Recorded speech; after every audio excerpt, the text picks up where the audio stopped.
Hello तो मेरे प्यारे भाई, आप सभी का स्वागत है हमारे YouTube चैनल शेखर ऑल में। हम आपके लिए आज फिर से अकबर बीरबल की एक और अनोखी कहानी लेके आ चुके हैं। कहानी का नाम है बीरबल की खिचड़ी। चलो तो कहानी को करते हैं स्टार्ट। सर्दियों का मौसम था। बादशाह अकबर अपने बगीचे में बीरबल व एक अन्य मंत्री के साथ टहल रहे थे। टहलते हुए बादशाह अकबर ने अपने मंत्री से कहा, इस साल कुछ ज्यादा ही ठंड पड़ रही है। महल से बाहर निकलने का भी मन नहीं है और ठंड से हालत खराब हो रही है। मंत्री ने बादशाह की बात का जवाब देते हुए कहा, जी हुजूर, बिल्कुल सही फरमाया आपने।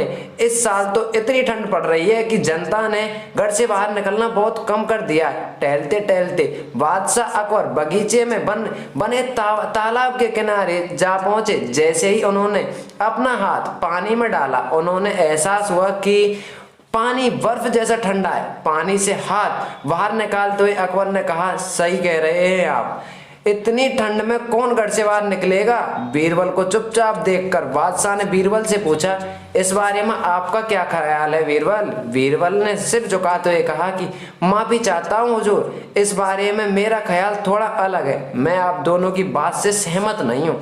अकबर ने आश्चर्यचकित होकर बीरबल से पूछा, अच्छा तो हमें भी बताइए क्या ख्याल है आपका। बीरबल ने कहा, हुजूर, मेरा मानना है कि एक गरीब व्यक्ति के लिए पैसा सबसे ज्यादा जरूरी है।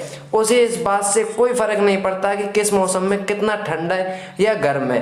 अकबर ने हैरान होकर बीरबल से कहा, तो आप यह कह रहे हैं कि इस कड़ाके की सर्दी में भी एक गरीब आदमी कोई ऐसा काम करने को तैयार हो जाएगा जिससे उसे पैसा मिल सके। बीरबल ने, जी हुजूर, मैं यही कह रहा हूँ कि बादशाह अकबर ने बीरबल को चुनौती देते हुए कहा, तो ठीक है, अगर आपने बर्फ जैसे पानी से भरे इस तालाब में किसी को रात भर खड़ा रखकर इस बात को प्रमाणित कर दिया तो हम आपके लाए हुए गरीब व्यक्ति को 20 सोने के सिक्के इनाम में देंगे। बादशाह के इस बात से सहमत जवाब देते हुए बीरबल ने अगले दिन एक गरीब व्यक्ति को पेश करने का वादा किया।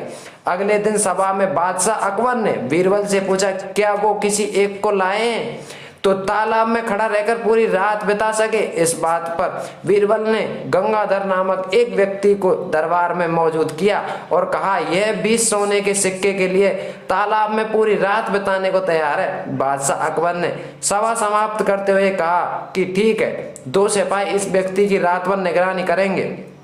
अगले दिन फिर से दरबार लगा और बादशाह ने बीरबल गंगाधर के बारे में पूछा। बीरबल ने कहा, आपका मित्र कितनी देर टिक पाया वो उस बर्फीले पानी में। बीरबल ने कहा, महाराज, वो यही है और मैं उसे दरबार में पेश करने की इजाजत चाहता हूँ। बादशाह की इजाजत मिलते ही बीरबल ने गंगाधर को दरबार में बुलाया और बादशाह अकबर ने गंगाधर को शाबाशी देते हुए कहा, हमें इस बात पर यकीन नहीं हो रहा है कि तुम पूरी रात उस बर्फ जैसे पानी में रहे और आज हमारे सामने सही सलामत खड़े हो।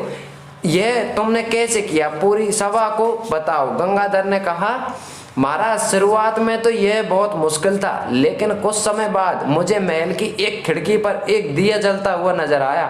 उस दिए को देखते हुए मैंने सारी रात बिता दी। बादशाह अकबर ने चौंक कर कहा कि यह तो धोखा है, तुमने हमारे महल के जलते दिए की गर्मी सारी रात बिता ली। फरेबी, तुम्हारे इस धोखे के लिए हम तुम्हें सजा नहीं दे रहे हैं, लेकिन तुम अब इस इनाम के हकदार भी नहीं हो। यह कहते हुए अकबर ने अपने सिपाहियों से गंगाधर को महल से बाहर ले जाने को कह दिया और सभा समाप्त करके अपने कमरे में चले गए। अगले दिन रोज की तरह सभा लगी। जब बादशाह अकबर सभा में आए तो उन्होंने देखा कि सभी दरबारी अपनी अपनी जगह पर मौजूद थे सिवाय बीरबल के। बादशाह ने एक सिपाही से पूछा कि बीरबल कहाँ है, तो उन्होंने बताया कि आज वो महल में नहीं आए। बादशाह ने सिपाही से कहा कि वो तुरंत बीरबल के घर जाएं और उन्हें लेकर आएं।